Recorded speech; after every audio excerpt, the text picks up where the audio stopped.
Hacemos una breve semblanza del estilo de la extensa obra poética de Francisco González Tosco, longevo escritor contemporáneo de claras reminiscencias modernistas. Sus inspirados versos, de fina y pulcra sensibilidad, reflejan su talento ante la preceptiva literaria.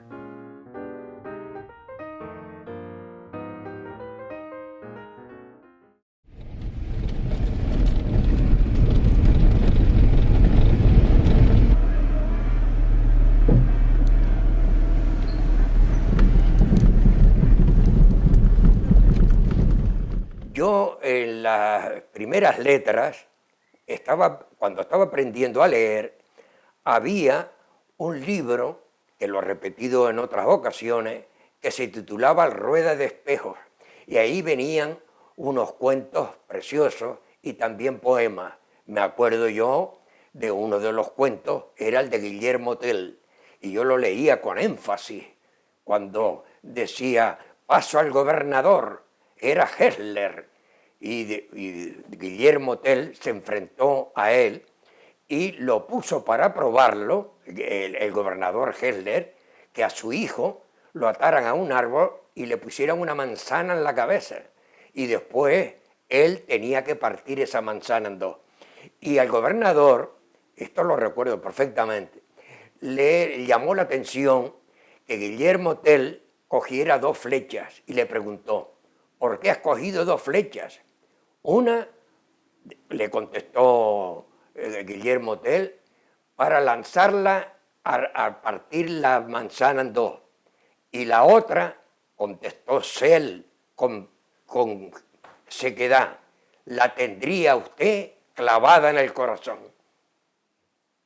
Yo empecé a escribir poemas cuando estudié bachillerato, que era cuando yo comprendí la perspectiva literaria, o sea, las distintas estrofas, las medidas del endecasílabo, la extensión, los hemistiquios, dividir el verso largo en dos partes para que produzca buen sonido, etcétera, etcétera. Yo, como Antonio Machado, le gustaba mucho pasear por los campos de Soria. A mí me pasa lo mismo por los campos de Icó.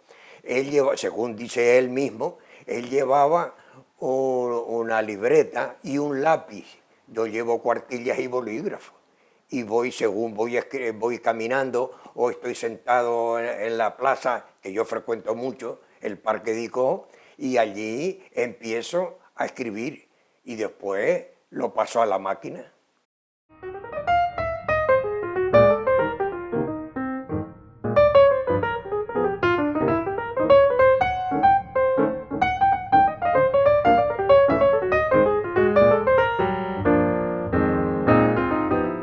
En la plaza de Icó, si pudiera hablar, diría la cantidad de poemas que he escrito yo en la misma plaza. La vista lejos, tan amante soy de aires y de espacios bien abiertos que no pierdo la ocasión de caminar a su encuentro, otear el horizonte, los mares, tierras y cielos, y hasta oír el agua clara por barrancos y senderos. Y como este mundo entra en el mío tan adentro, al sentirlo al corazón se me esponja fuera el pecho. Y como todo mi espíritu, como un ave vuela al cielo, desde arriba aún mejor los mil espacios contemplo.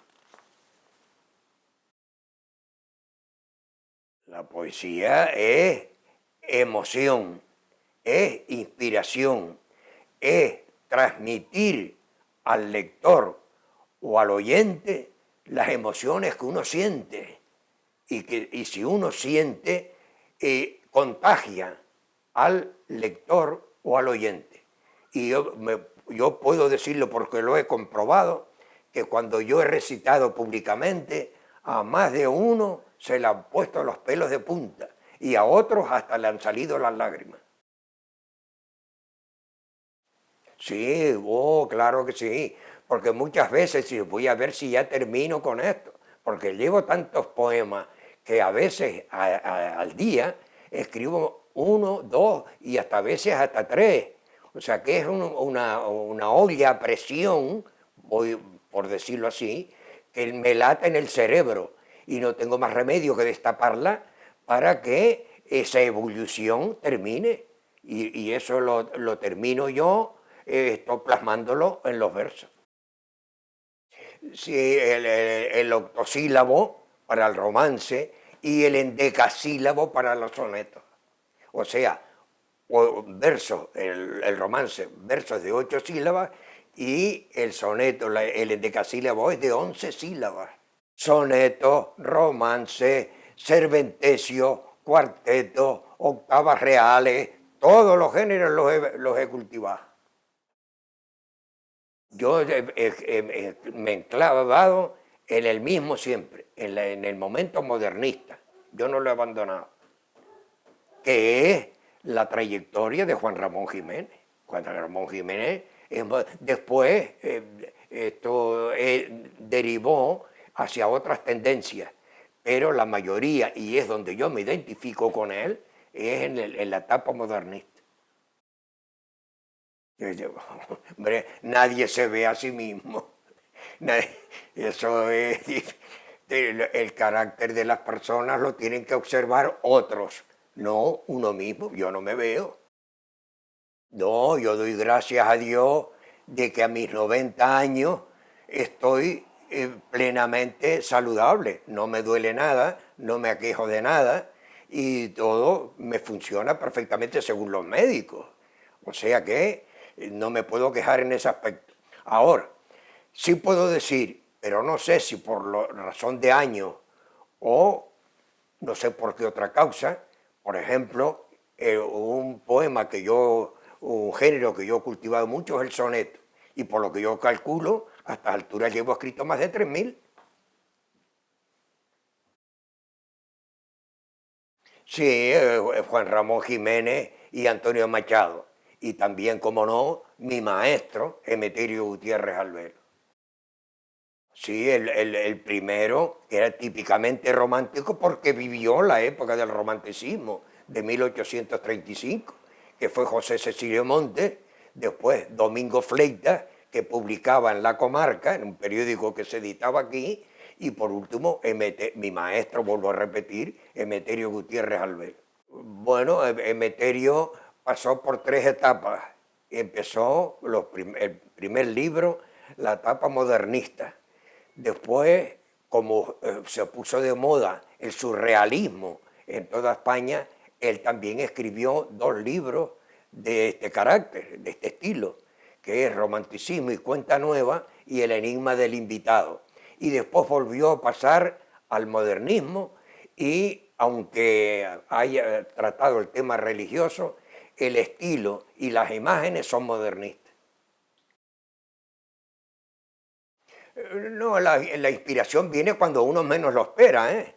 Que yo a veces en misa, en el cine, paseando por la calle, en ese momento es una cosa que nadie todavía ha podido entender, lo que es la inspiración. Pero es esa elevación del alma, como podían ser los yogas en la religión budista, o los místicos, San Francisco de Asís, Santa Teresa, se sentían elevados del suelo. No es que se elevaran, sino era esa sensación de altura. Aquí tengo un poema que después lo voy a leer cuando haya oportunidad. Contrastes y armonías. Verlo arriba de azul y transparente, todo el cielo a la luz del mediodía. Brilla el oro del sol, se afirma el día y la brisa que vuela sonriente. Y heme aquí que yo estoy frente por frente, sin que pierda la vasta lejanía, a los trinos del ave la armonía y al reír de las linfas en la fuente. Mas el día rebrilla como el oro, y al igual que el avaro su tesoro, que en su pecho lo guarde cada cual, que el otoño vendrá para el humano, pero siempre al alcance de su mano, una flor al recuerdo en el rosal.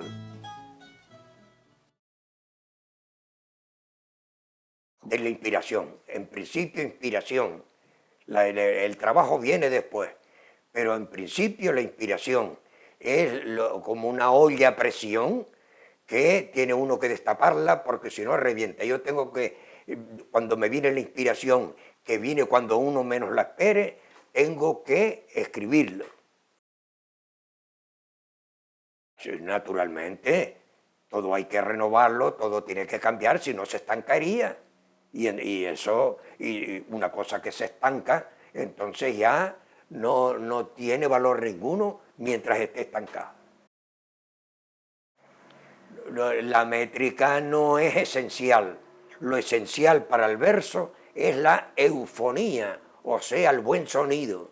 Es como yo me pongo a tocar el piano y a ver qué le puede gustar eso. Sin embargo, un virtuoso escribe un vals de Strauss o un pasodoble andaluz y bien que se deleita la gente oyéndolo.